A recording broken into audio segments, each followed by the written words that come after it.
I had actually suggested this way before the government actually adopted it. I am a child rights practitioner and I protect children. When we leave children for a long time, when they are not engaged, they will look for alternative ways of being engaged. So the community teaching is not about children learning what they learn in school. It's about engaging them in community skills, in life skills. Our chiefs, we are requesting you, please support. If you come from a village where there is no teacher, chukua hiyo jukumu in your own hands, be the teacher. Don't usomo koso kusoma your hand.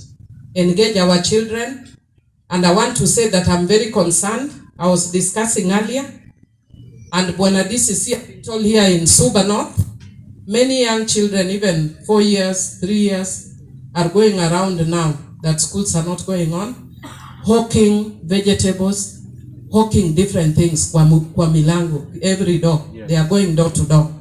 And when they are doing that, they are finding a man who is tying a bare-chested and a towel.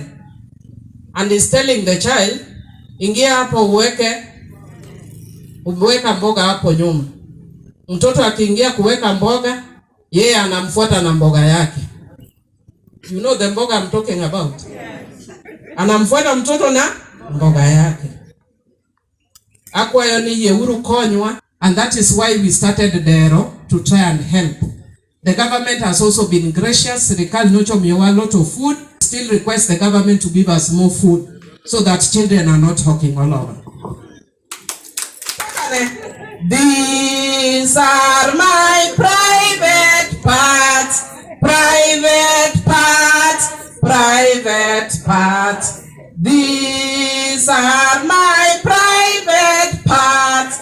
No one should touch them.